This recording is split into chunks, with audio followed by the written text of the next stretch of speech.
Outrage is growing over an Israeli airstrike on Rafah that killed at least 45 people and injured many more. Israeli Prime Minister Benjamin Netanyahu says the move was not intended to cause civilian casualties and that things went tragically wrong. He also said the matter would be investigated.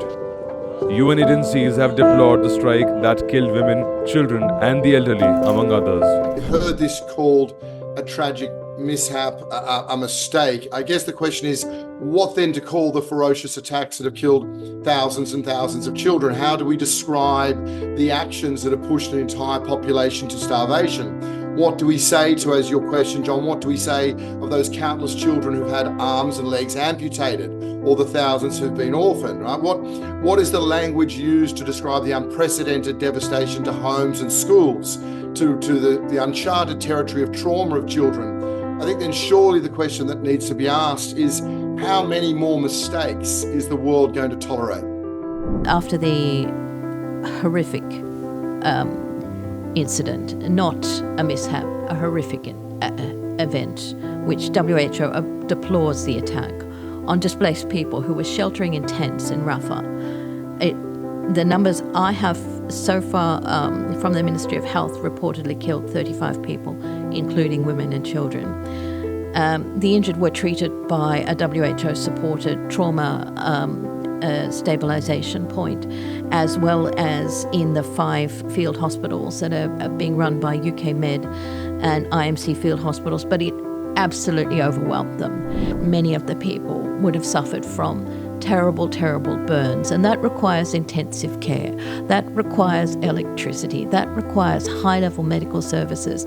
Increasingly, we are struggling to even have the high-level skilled doctors and nurses because they've been displaced. They were all displaced by the incursion in Rafah, which meant they left wherever they were working.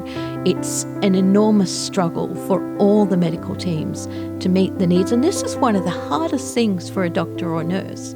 You know you want to help, but you don't have what it takes, and you are watching people who shouldn't die in front of you because you simply either lack the tools, the skill, or the supplies to do what needs to be done. The issue of the evacuations, there's been an abrupt halt to all medical evacuations. Now, I think, as you know, we normally have around 10,000 people who need to be evacuated, and since the increase in the violence in the area in Rafah and the limitation on the services, we now have an extra 1,000 critically ill and injured patients who've been unable to leave Gaza to receive the much-needed medical treatment elsewhere. As of today, both desalination plants in central and southern Gaza have shut, one for 18 hours and one for 8 hours.